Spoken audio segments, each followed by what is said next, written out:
Hi, welcome to part two. Sorry that got abruptly ended. One of my friends rang me. Someone from the classical Mr. Bucket cast. So this next album I ordered from on Facebook from somewhere nearby me. And it was great. It was a Beatles Sgt. Peppers, and it was, as you can expect with me, an original 1967. It was 1967, but I believe it wasn't very first pressing. It was the first. No, it was very first pressing, but it wasn't first. It wasn't the first issue, I believe. I think it was the second or the third issue. But it was they were all made at the same time. I think there's just different versions of from different factories and stuff like that. But I haven't got one of the more expensive ones. I think this is worth about £70. I got it for £8. However, it's not because there's no sleeve or stickers, so it's probably worth 30 maybe. But I'm not gonna sell this because there's no point. But it's great. This is one of the albums. This is my best sounding album that I've got in my collection. The original, I'm pretty sure this is mono.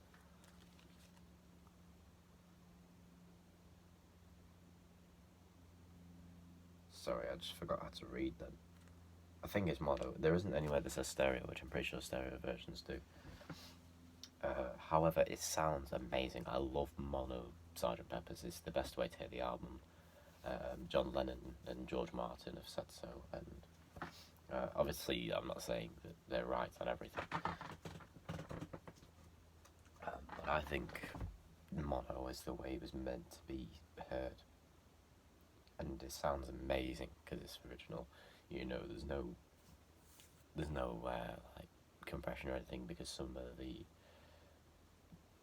like the later press-ins, like there's some like 2000s records of it sound just awful.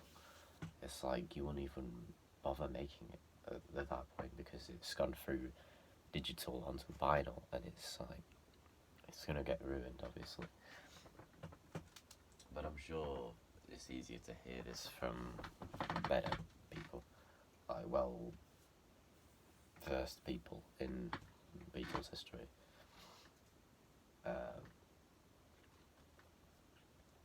So this is, I went to Edinburgh for the weekend with my family, and I can help myself but go to a few record shops, and I think I got ripped off, if I'm honest.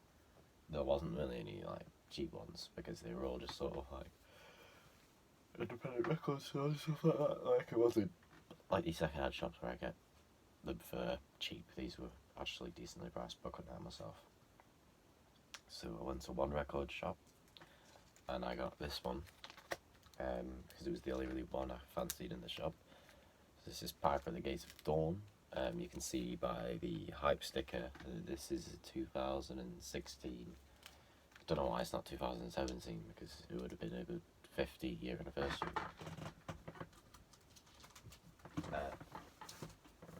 It's Piper at the Gates of Dawn. I remember I listened to Piper at the Gates of Dawn ages ago when I was listening to all Pink Floyd's discography, and I liked it, so I just thought I'd buy it on vinyl and see how it is. I don't think I've listened to it all the way through, but I've listened to most of it. You know, it sounds alright, but you can tell that it's not the way it was supposed to sound.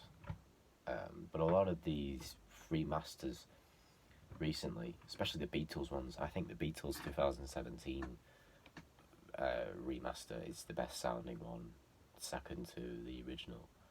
Same with the Abbey Road. I think they sound great. But I think with Pink Floyd, it's I don't know, some of them are a bit, obvious to tell.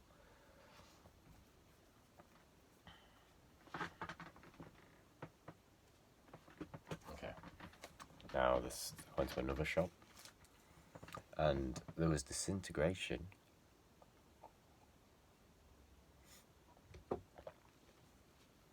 And this one, and I decided this one, Nick Drake's Pink Moon. So this is a remaster from sometime. It's not telling me. I believe it's like the...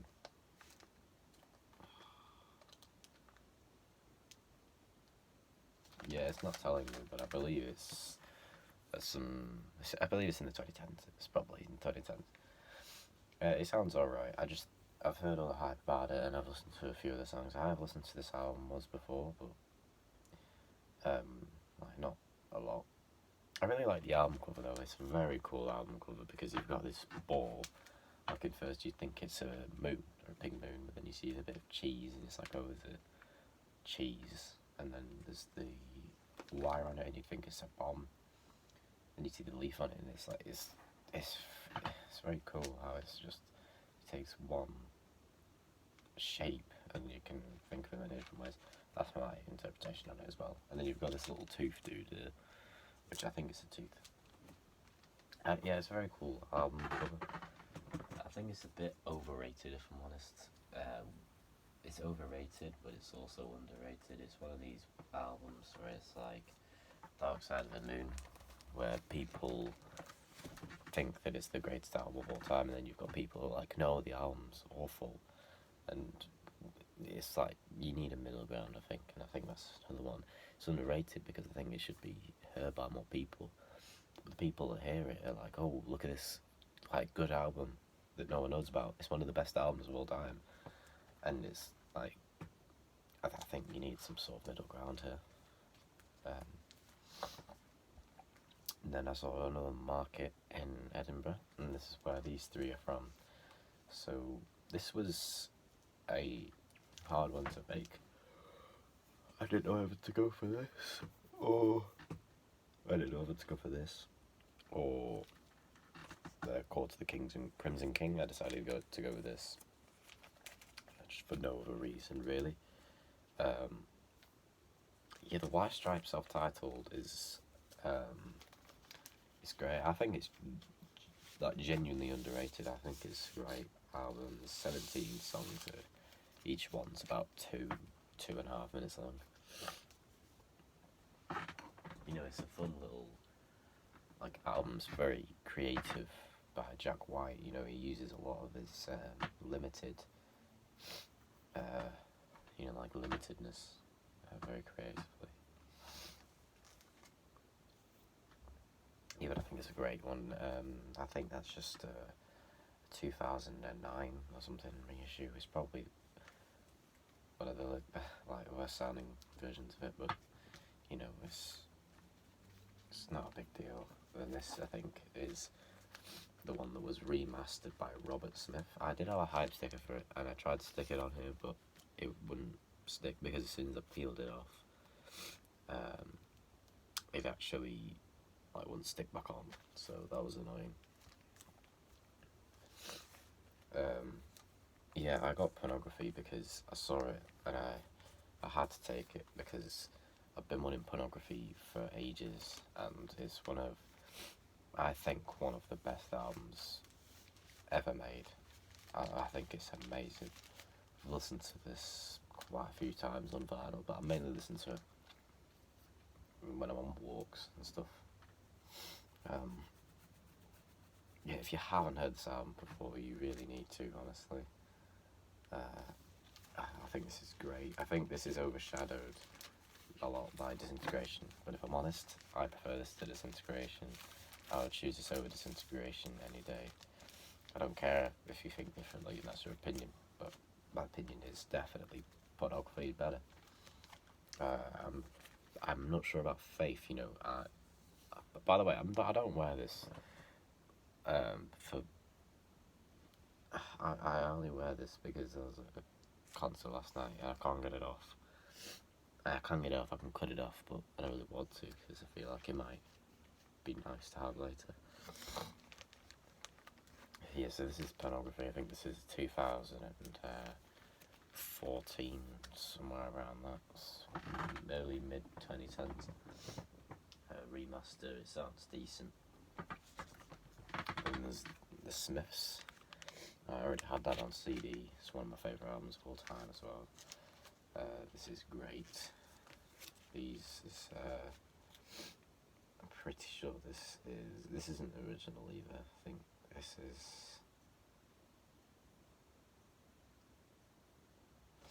Okay, this is a European one actually.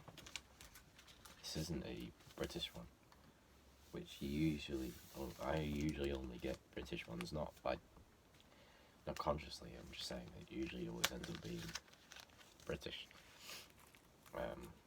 This is actually European. I think this is 2014, something like that. I think they're all pressed or in like a 5-year gap. It's like the late 2000s, early 2010s.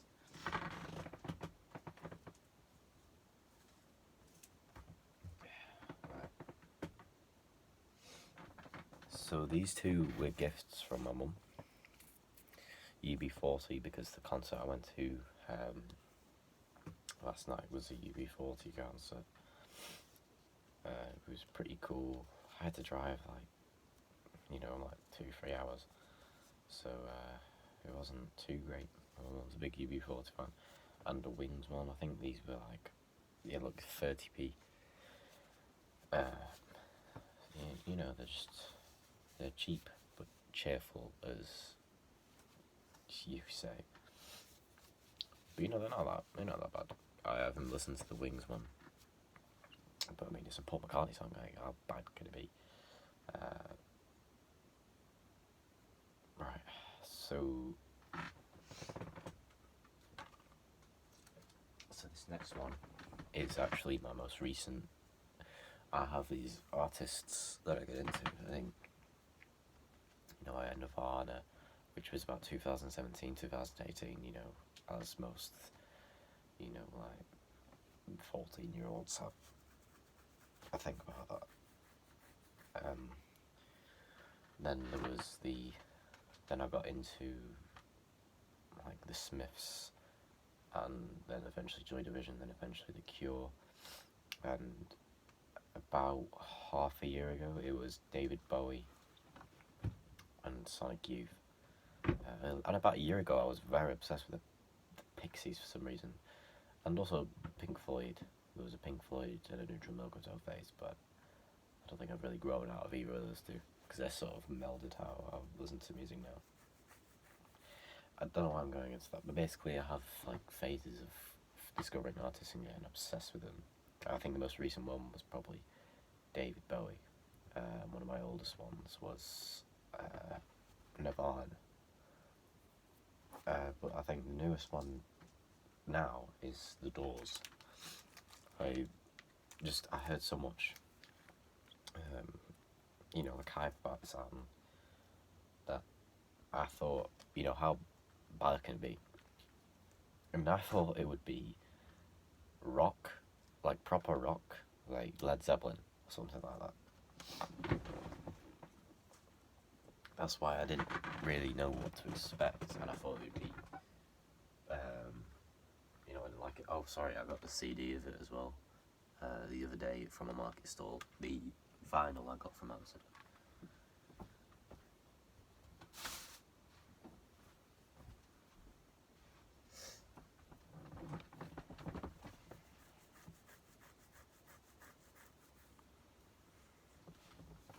So yeah, I got that from Amazon. I had a CD of it just then from my market stall that I got. But I love the Doors album. I didn't realise how much it was influenced by sort of blues, I guess, and folk. But I love it. I love Jim Morrison's lyrics. I love the songwriting. I love the vocal performance, especially the organ performances and synthesizers is great. Just the general atmosphere of the music is amazing. I don't think I'm going to hear anything as good for a while. Okay, these latest two are from the same second-hand shop, and I literally got these yesterday, and I love them. So this one, I've still got the price on it. It's a pound. I don't think that really matters, does it? But this is a The Sun Always Shines on TV original. I'm saying original. It's not like the 80s, so it's not too impressive. The Sun Always Shines on TV, and the B-side Driftwood is a very good song. Highly recommend people to listen to it if you haven't already. It's one of the best synth pop songs, apart from, like the Pet Shop Boys. I love Pet Shop Boys. But yeah, it's a great song. I listened to it just a few hours ago for the first time on vinyl, and it sounds amazing. Like the mixing on it and the actual sound quality itself is much better than I expected. It's a lot better than all the digital versions of it that I know. So I'm gonna listen to this more because it just sounds so authentic. And the last one here, this is about 40 minutes of this video. This is from the same shop, the same time. The Police, Roxanne. Now the thing is, I had so many choices when I was going through these singles. I was originally going to get The Sun Always Shines on TV, then I was going to get 3 or 4 Beatles ones, then I was going to get Bohemian Rhapsody,